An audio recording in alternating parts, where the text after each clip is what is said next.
IGCSE Physics, Paper Code 0625, Paper 1 Variant 2, February March 2020, and today we are going to solve question number 21 to 40. From 1 to 20 we have already solved. Now question number 21. The diagram show example of wave motion. Number 1, waves on water. These are water waves. Number 2, waves in air. Here we have sound waves. Number 3, waves on a rope. And number 4, waves in a spring. Which waves are longitudinal? What are longitudinal waves? Longitudinal waves are those waves in which the propagation of the wave and the object that is creating that wave are at same angle, are in same direction.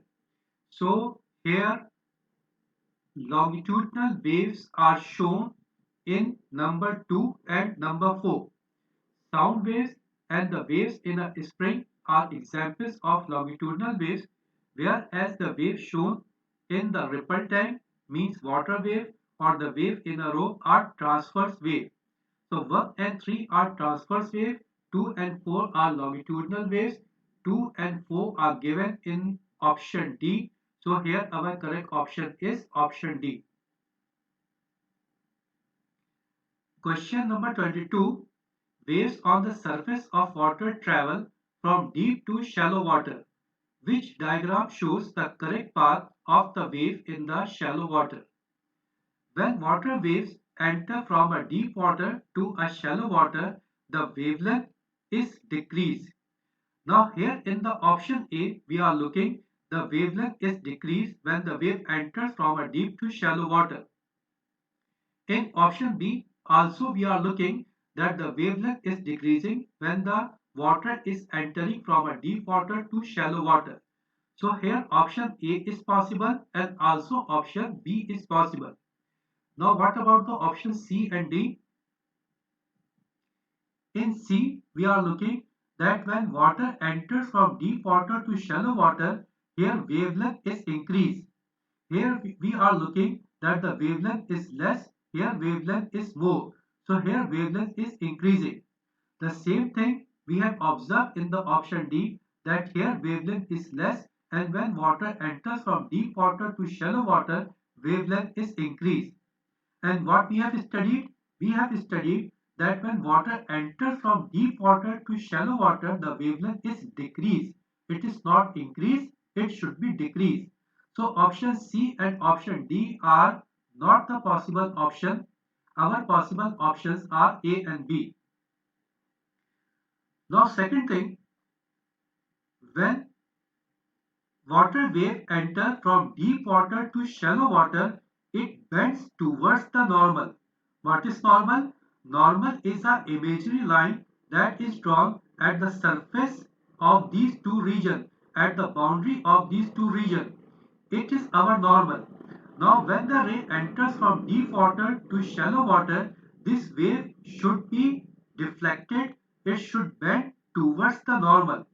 Here in this case we are looking that the wave is moving away from the normal, and here in option A we are looking that this wave bends towards the normal. Since the wave bends towards the normal in option A, and also we are looking that when it enters from the deep water to shallow water, wavelength is decreased. So here our correct option is option A.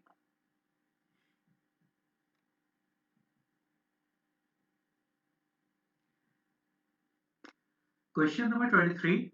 Which diagram shows how the light from a candle is reflected by a mirror and shows the position of the image formed? Okay, in front of a plane mirror, when an object is placed, the image is formed on the back side of the mirror and at the same height as that of object. Second thing, the object distance and the image distance will be equal. This distance and this distance will be same. Means this option A is our possible option. In the option B, we are looking that the object and the image are at the same height and at the same distance. So this option is also possible. In option C, we are looking that the object and image are not at the same height. And in option D also we are looking that the object and image are not at the same height. So C and D are not possible. Now we check the option A and B.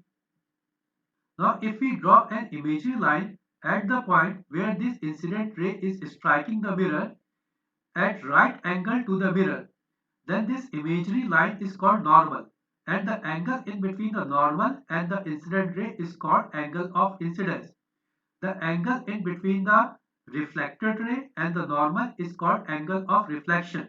So here in option A, the angle of incidence seems to be equal to angle of reflection.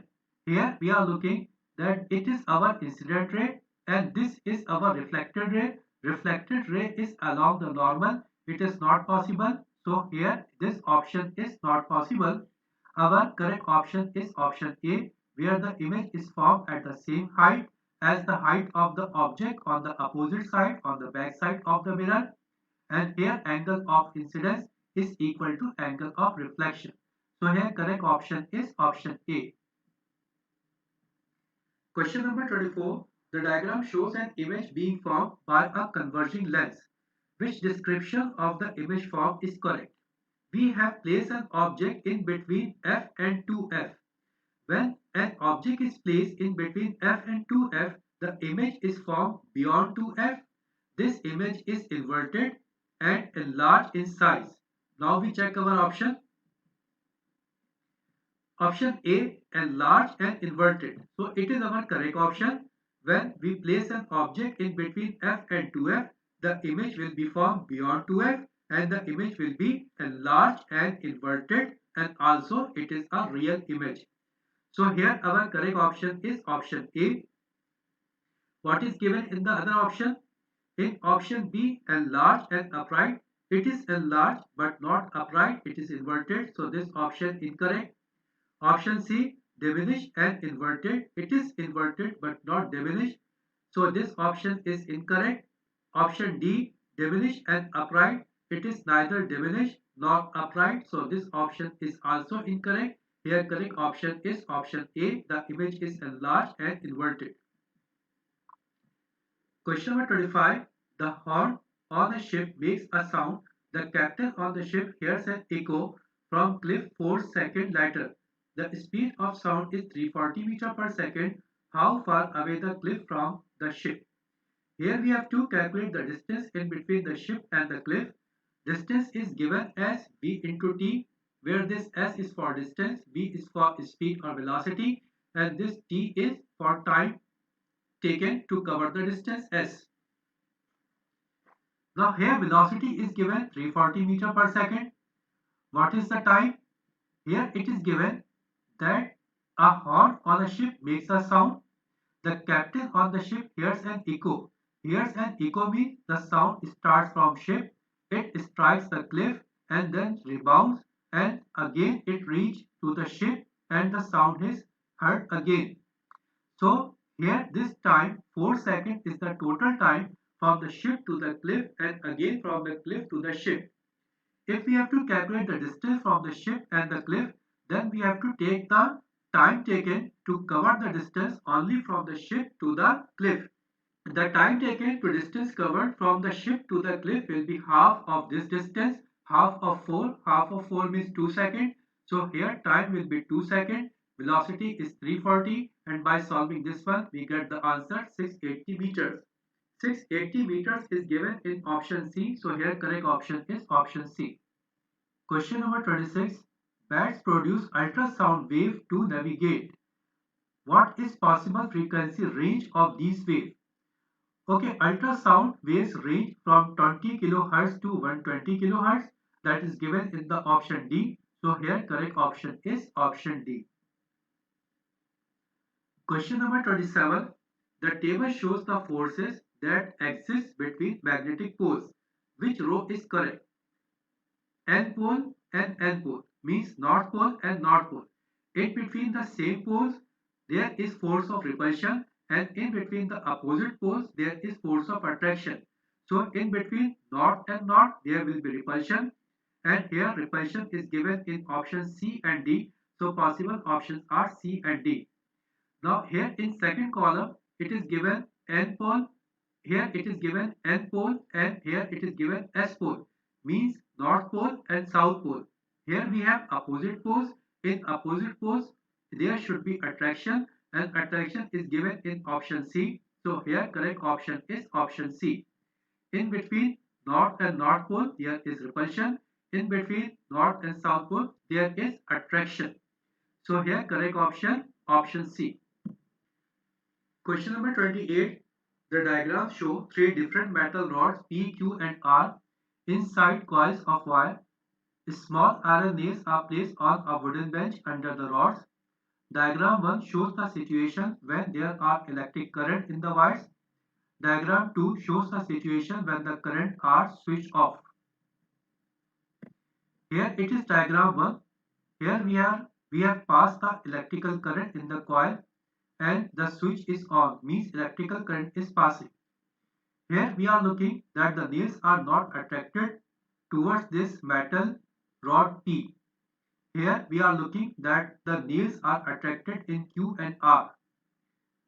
Now the switch is off, means now there is no more electrical current. When there is no more electrical current, we are looking that in P and Q, the nails are not attracted towards the metal rod, only in R these nails are attracted. Which row correctly identifies the metal rod? Okay, here when the current is passed, the nails are not attracted towards this metal rod. Nails are attracted towards a magnet. It means this metal is non-magnetic material. Now here we are looking, nails are attracted, so it is a magnetic material.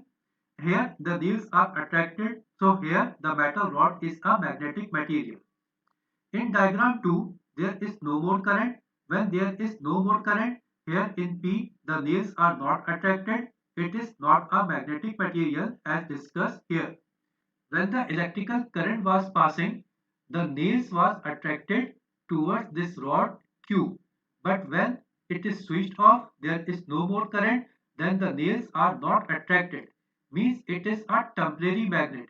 Here in R, we are looking that here when the current was passing, the nails was attracted. When the current is not passing, again the nails are attracted towards this rod. Means this R is a permanent magnet.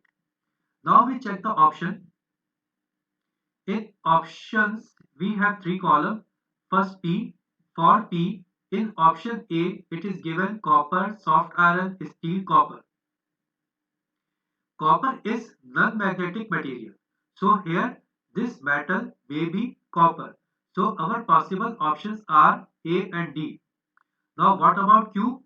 Here we have observed that in Q, it is a temporary magnet. When the current was passed here, it worked as a magnet. When there is no more current, it is not working as a magnet. So it is a temporary magnet. Temporary magnet is made up of soft iron. Now here the possible options were A and D. In A for Q it is given soft iron. In D for Q it is written steel. So it is not of steel, it is of soft iron. So here our correct option is option A, and permanent magnet is made up of steel, that is given here in the third column. For R it is steel. So here our correct option is option A. P is copper, that is non-magnetic material. Q is of soft iron, that is a temporary magnet, and R is steel, that is a permanent magnet. Question number 29. A polythene rod becomes negatively charged when it is rubbed with a cloth. Which statement explains this? Option A, the rod gains electron. Yes, it is correct option. Polythene rod becomes negatively charged means electrons are transferred from the cloth to the polythene rod. That's why polythene rod becomes negatively charged and the cloth will become positively charged. So here our correct option is option A. Question number 30. The diagram shows a reading on an ammeter. What is the reading? Here it is very simple question. The reading shown here is 5 ampere. Total scale here is 10 ampere. So here It is 5 ampere. 5 ampere is given in option D. So here correct option is option D. Question number 31. A student is to determine the resistance of resistor R. She uses a circuit including a voltmeter and an ammeter. Which circuit should be used? Okay, here we have to calculate the resistance of a resistor. And for this purpose, we are using an ammeter and voltmeter. Voltmeter is always connected in parallel and ammeter is connected in series. Now here in option A, we are looking voltmeter and ammeter both are connected in series. So this option incorrect. In B, both voltmeter and ammeter are connected in parallel. So this option is also incorrect. In C, voltmeter is in series, ammeter is in parallel. It is incorrect. Here in option D, voltmeter is connected in parallel with the resistor and ammeter is connected in series. So this option, option D is the correct option. Question number 32. The diagram shows a battery connected to two resistors. Three ammeters M1, M2 and M3 are connected in the circuit. Ammeter M1 reads 1 ampere. What are the readings on M2 and on M3? Here it is given on the ammeter M1 the reading is 1 ampere. Now here we have just a one path. Here we have a single path for the flow of electrical current. So whatever be the electrical current will flow in this ammeter, same current will flow in this M2, same current will flow in this M3. So whatever be the reading for M1, same reading is for M2 and M3. For M1 it is 1 ampere. So for M2 and M3 it should also be equal to 1 ampere. Now we check the option. The same thing is given in the option D. Reading on M2 it is 1 ampere. Reading on M3 it is 1 ampere. So here correct option is option D. Question number 33. Lamps in a circuit are connected in parallel. What is the advantage of this?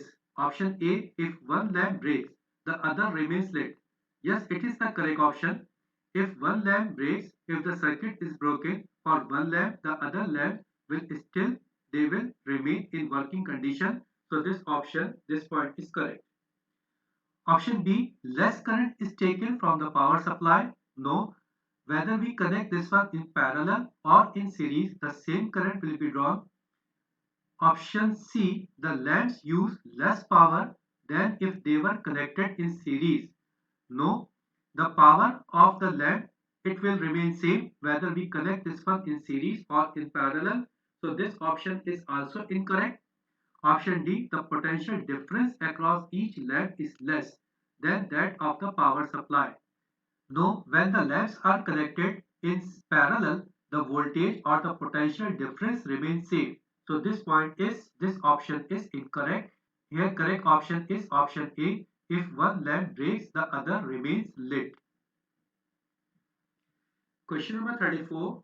The diagram shows a relay being used to control a buzzer. What is the function of the circuit? Here we are using a LDR. When light falls on LDR, the resistance is decreased, and with the decrease in resistance, here current starts to flow. When current starts to flow in this circuit, this relay is operated, and when this relay is operated, this circuit is completed and this buzzer starts to work. Now we check our option. Option A, the buzzer switches off when the circuit becomes cold. Option B, the buzzer switches off when the circuit becomes light. Option C, the buzzer switches on when the circuit becomes cold. Option D, the buzzer switches on when the circuit becomes light. Correct option, option D. It is already discussed that when light falls on LDR, the resistance is decreased, and with the decrease in resistance, its current start to flow in the circuit. This current operates the relay, and with the operation of the relay, the buzzer switches on. So here our correct option is option D. Question number 35. There is a 5 ampere fuse in the circuit of an appliance. What is the purpose of the fuse and in which wire is it connected? Fuse is always connected in the live wire. Now in the option B, and D. It is given wire in which it is connected live, live. In option B, live. In option D, live. So here possible option is B and D. What is given in option B? Purpose. What is the purpose given? Break the circuit if the current is greater than 5 ampere. Yes, it is the correct option. It is the purpose of fuse. Here we are using a fuse of 5 ampere. So as the current increase by 5 ampere, this fuse, this wire will be broken and the appliance will be switched off. So here correct option is option B. Question number 36. The diagram shows a transformer that has an output voltage of 12 volt. How many turns of wire are in the secondary coil? In the topic of transformer, we have studied our relation V2 over V1 is equal to N2 over N1, where V2 is voltage in the secondary, or also we can say this is output voltage. This V1 is the voltage in primary, that is also called input voltage. This N2 is number of turns in the secondary coil. This N1 is number of turns in the primary coil. Here we have to find out the number of turns in the secondary coil, means we have to find out the value of N2. Now V2 is the output voltage. Output voltage is given here 12 volt. Input voltage is given 240 volt. Number of turns in the primary is given 1000.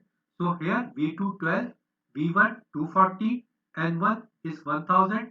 So N2 will be equal to 50. And number of turns is equal to 50 is given in option C. So here our correct option is option C. Question number 37. A current carrying conductor is placed between two magnetic poles. The current causes a force to act on the wire. Three other arrangements P, Q and R of the wire and the magnetic poles are set up as shown. Okay, what is asked here? Which arrangement will cause a force in the opposite direction to that shown in the top diagram? Here it is shown, it is North Pole, it is South Pole, and current is flowing in this wire in this direction. And the resultant force because of the magnetic and electrical force is shown here, it is in the upward direction.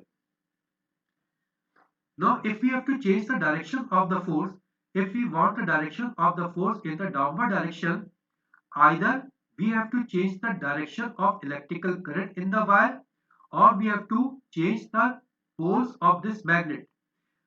Now in P, it is shown, it is North Pole, it is South Pole. It is North Pole, it is South Pole.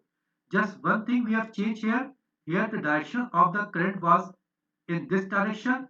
Now here the direction is changed. Since the direction is reversed, direction of the current is changed. So direction of the force will be changed. In Q, what we have done? Direction of the electrical current is same as shown here. In both the cases, current is passing in the same direction. What we have changed? We have changed the poles of the magnet. Here we have North Pole, here South Pole. Here what we have done? We have made here South Pole, here North Pole.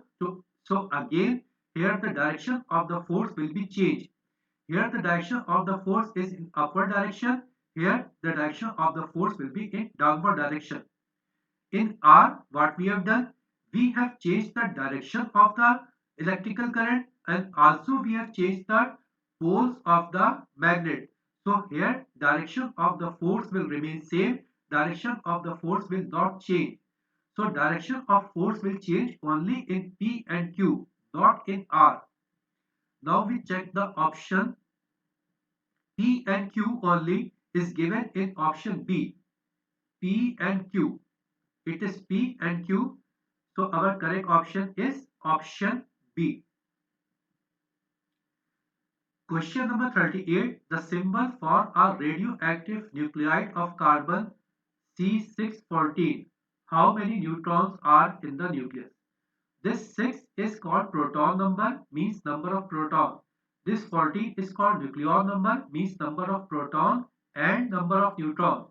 So if we have to calculate the number of neutron, we have to subtract this proton number from this nucleon number. We will get the number of neutrons. So if we subtract the 6 from 40, we will get 8, and 8 is given in option B. So here correct option is option B. Question number 39. A student measures the rate at which ionizing radiation is emitted from a radioactive substance. He places a detector at different distances from the radioactive source. The table shows how the reading on the counter varies with the distance d. The readings on the counter are corrected for background radiation. Here distance is given and here counter reading or the counts per minute is given. At a distance of 0 centimeter, we get 1250 particle. At a distance of 2 centimeter, we get 115 particle. At a distance of 4 centimeter, we get 0 particle, and at a distance of 6 centimeter, we get 0 particle. We have studied that radioactive substance emits three types of particle: alpha, beta, and gamma. Out of alpha, beta, and gamma, alpha is least penetrating and it can be stopped just by moving a few centimeters in air.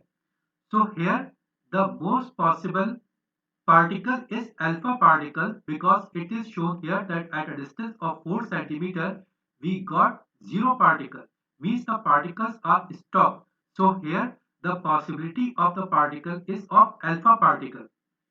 Now we check the option. Here our correct option is alpha particle. Alpha particle will be stopped just by passing a few centimeters in air. So here correct option, option A. Question number 40. The graph shows the count rate from a radioactive source over a period of time. Okay, here we have plotted a graph. This graph is plotted in between time and count rate. Okay. What is the half-life of the source? Half-life means number of particles become half. Here total particle is 2000. So the time taken to be half of this 2000 means 1000. What is the time? This time taken is 1 hour. So here time taken for the half-life. So here the half-life is 1 hour and 1 hour is given in option B. So correct option is option B. Okay, now we have completed this paper 0625, paper 1 variant 2, February, March 2020. Thank you very much.